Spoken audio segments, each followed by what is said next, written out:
Olá, meus amigos, nosso fraterno abraço. Estamos aqui em mais um vídeo no canal Espírita Renovação.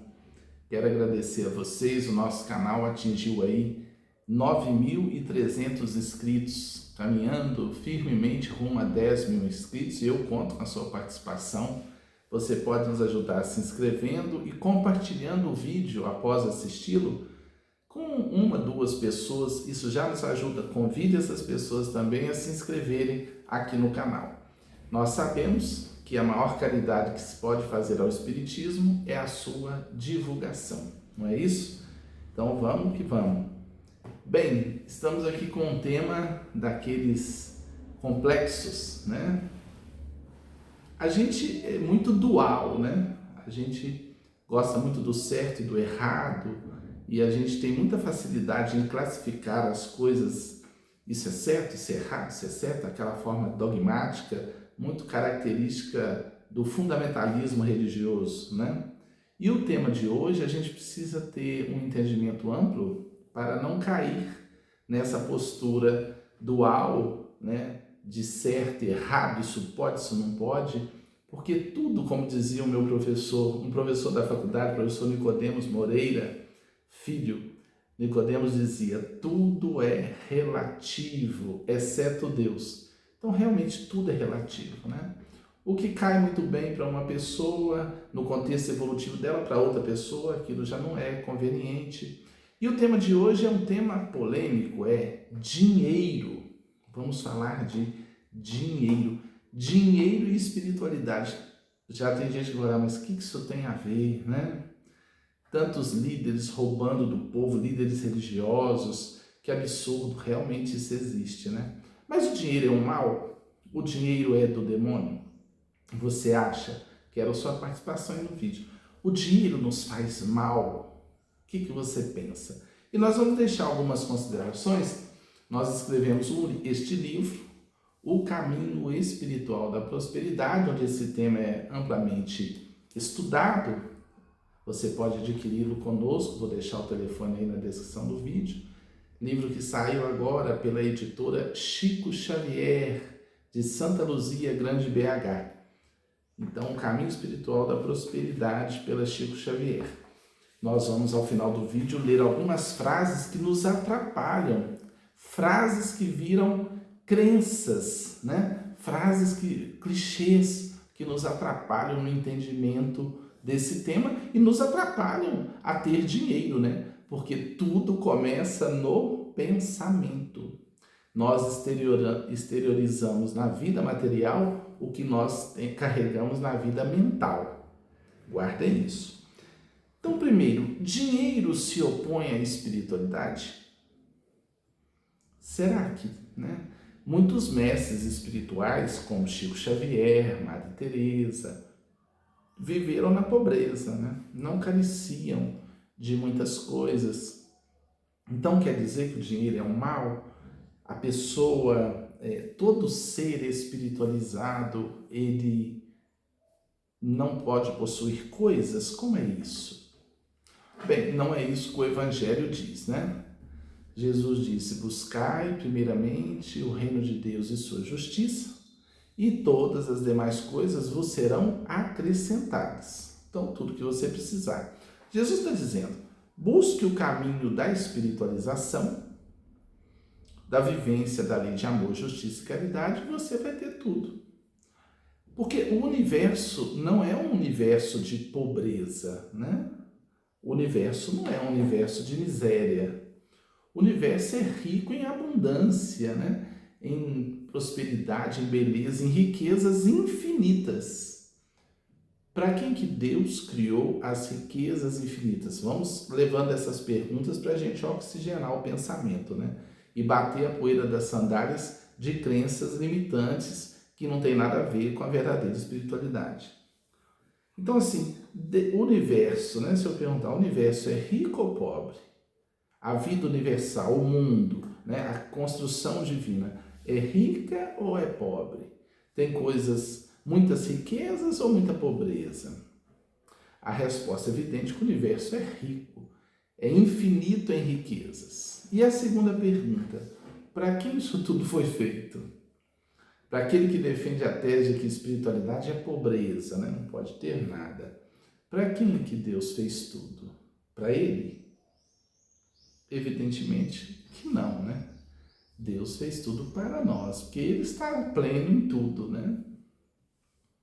Então todas as riquezas do mundo foram feitas para o ser humano, né? Os filhos de Deus. Agora vem outra pergunta, né? Aprofundando o tema. A riqueza é um perigo para nós? Segundo o Evangelho, sim. Segundo Jesus. Olha que coisa complexa, né? Tudo foi feito para nós. Ao mesmo tempo, a riqueza é um perigo. Jesus disse, né? Mais fácil passar o camelo no fundo de uma agulha do que um rico se salvar. Mas vejamos, o problema então não está nas riquezas. O problema é a nossa inferioridade, o nosso nível de materialidade, o nosso nível de apego. Essa é a palavra-chave do vídeo.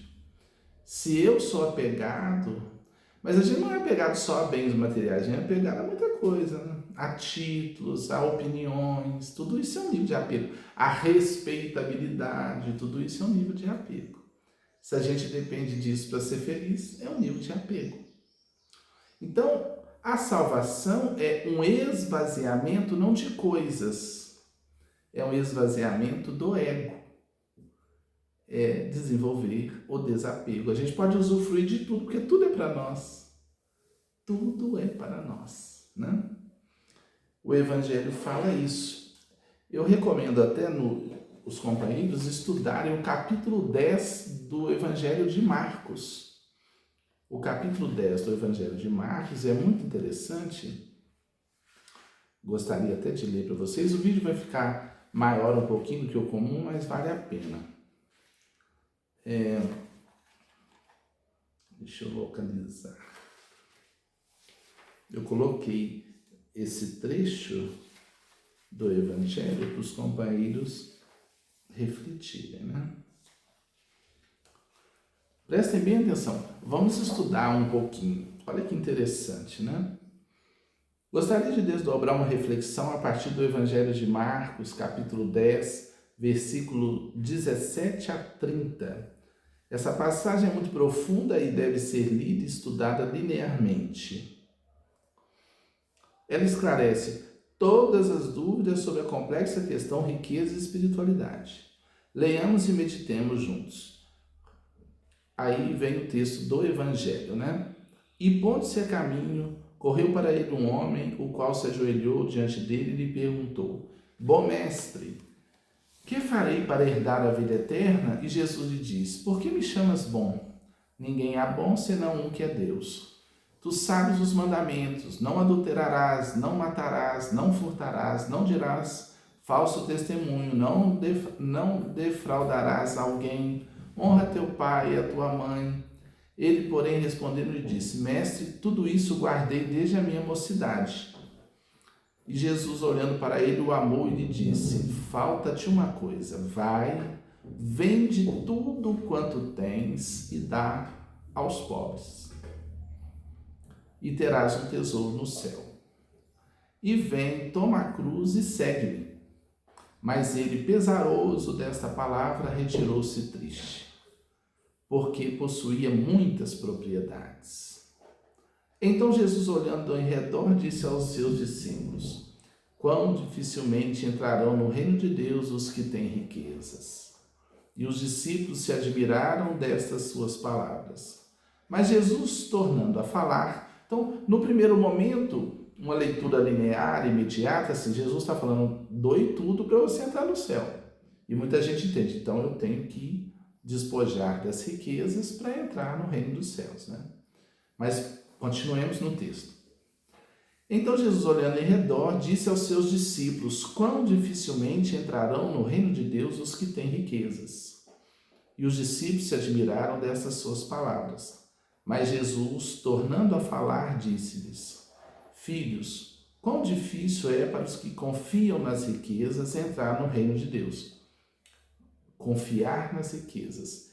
Aqui é um nível de apego à materialidade.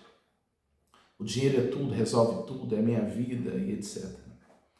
É mais fácil passar um camelo pelo fundo de uma agulha do que entrar um rico no reino de Deus. E eles se admiravam ainda mais, dizendo entre si: quem poderá, pois, salvar-se? Jesus, porém, olhando para eles, disse: para os homens é impossível, mas não para Deus, porque para Deus todas as coisas são possíveis. E Pedro começou a dizer-lhe: eis que nós tudo deixamos e te seguimos. E Jesus respondendo disse, agora acompanhemos esse final que quase ninguém considera: em verdade vos digo que ninguém há que tenha deixado casa, ou irmãos, ou irmãs, ou pai, ou mãe, ou mulher, ou filhos, ou campos, por amor de mim e do Evangelho, que não receba 100 vezes tanto. Aí o pessoal vai dizer assim, não, mas aí vai receber na vida eterna. Não, continuemos o texto. Que não receba 100 vezes tanto, já no presente, em casas, irmãos, irmãs, mães, filhos e campos, com perseguições, e no século futuro a vida eterna. Então vejamos, no nosso entendimento, Jesus está dizendo, quer dizer, ao mesmo tempo que a pessoa que tem muito e é apegada não se vincula à espiritualidade, tem dificuldade em se espiritualizar, quem se espiritualizar vai receber da vida, vai receber prosperidade e abundância. Então é algo assim muito interessante na palavra do Mestre, que muita gente não percebe, que está em sintonia com aquele ensino. Buscai primeiramente o reino de Deus e sua justiça, e todas as demais coisas vos serão acrescentadas. Eu quero ler para vocês. Então, assim, o problema não é ter, né? O problema é não ser, né? Algumas frases limitantes sobre o dinheiro, né? Dinheiro é fonte de problemas. Está no capítulo 20 deste livro, do meu novo livro. Dinheiro é fonte de problemas. Dinheiro é coisa do diabo. É tão engraçado, né? Que a gente tem crenças, mas não analisa, né? Todos os templos religiosos precisaram de dinheiro. Todos os livros sobre espiritualidade careceram de dinheiro. Todo trabalho espiritual, de alguma forma, carece de recurso. Nós precisamos de dinheiro para nos alimentarmos, né? Então, o dinheiro é bênção quando bem utilizado e pode ser um problema quando mal utilizado. O dinheiro não é compatível com uma vida espiritual ou espiritualizada. É engraçado que as pessoas admiram os santos pobres, né? Nossa, idolatram para que os santos resolvam os problemas delas, mas elas não querem ser pobres, né? Eu acho isso muito curioso na vida espiritual, né? Nossa, Chico Xavier, que vida, né? E quer que todos os líderes sejam como Chico Xavier, viver naquela condição dele, mas as pessoas não querem mudar. Na verdade, é aquela eterna bengala, né? A gente quer as pessoas santas para resolver os nossos problemas de pecadores. Né? Então é um jogo, né? É um grande jogo, tem muito isso nos meios religiosos, né?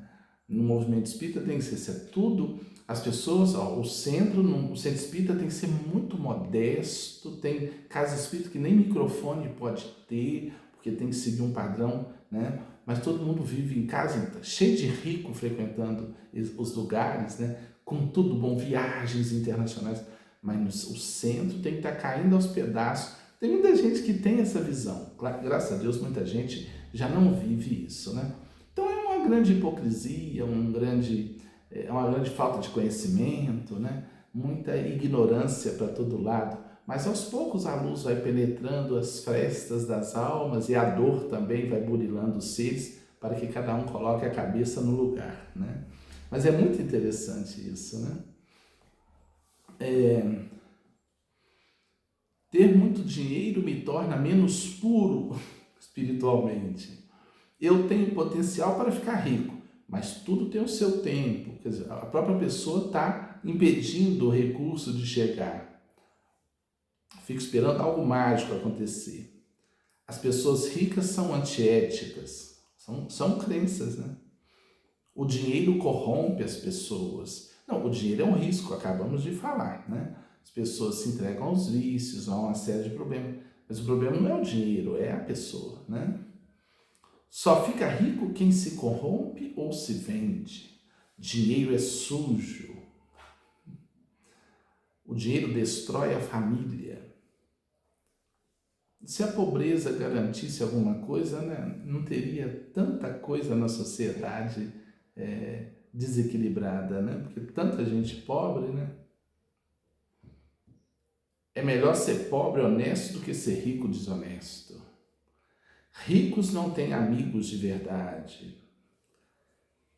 Quem nunca ouviu dizer, por exemplo, que o dinheiro é o vil metal, ou seja, a desgraça da humanidade, o adubo do demônio? Certamente você que me lê já ouviu até algum sermão religioso condenando a riqueza e exaltando a pobreza. Mas foi isso exatamente o que ensinou Jesus? Lembra do que estudamos? Enfim, aí eu vou dissertando. Então, assim, não estamos dizendo que ter muito recurso é fácil para o espírito. A gente sabe que tem espírito que tem que nascer num contexto mais difícil para adotar certas disciplinas. Mas a evolução caminha rumo à prosperidade e à abundância. Porque, como eu disse no início, o universo é rico. O universo é próspero. E quando o indivíduo entra na frequência da lei de amor, justiça e caridade, a vivência do amor, ele vai prosperando em todos os departamentos. Não quer dizer que o ter coisas vai garantir a plenitude, mas ele terá tudo de que necessita para realizar o seu ministério na Terra. Ok?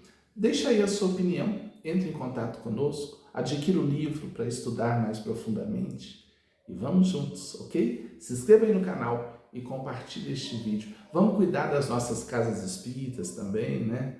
Vamos prestigiar os recursos, as editoras, os livros, os trabalhadores, para que essa mensagem alcance mais corações. Jesus contou com mulheres ricas no ministério dele. Interessante isso, né? Também muita gente não fala, né? Durante 3 anos, o trabalho de Jesus foi divulgar a mensagem. O dai de graça, que se fala tanto, é o que é mediúnico, né? O que vem dos espíritos não se cobra. Todo o restante, embora o movimento espírita opte por um movimento, né, de voluntários, ninguém recebe valores no movimento espírita para o trabalho em si, mas também não é um erro, né? Jesus viveu. Ele disse, né, digno é o trabalhador do seu salário, e divulgar o evangelho é trabalho, é um trabalho, né? Seja pela música, seja pelo livro, seja como for, né? Jesus nunca se opôs. Todo trabalho, toda atividade é digna de um retorno material, é isso mesmo. Repito, o movimento espírita optou por um trabalho voluntário, como Paulo, né, optou, o apóstolo Paulo, mas Jesus falou que aos discípulos, onde eles fossem pregar, que eles receberiam recursos para sobreviver, porque digno era o trabalhador do salário, se referindo ao trabalho de pregação, de divulgação do Evangelho. É um tema vasto, né, para a gente ir estudando. E tem que estudar, né, tem que pegar a Bíblia, os Evangelhos, tem que estudar, não tirar de trás da orelha, ok? Deixa aí sua opinião, o que você pensa. Muita luz e muita paz.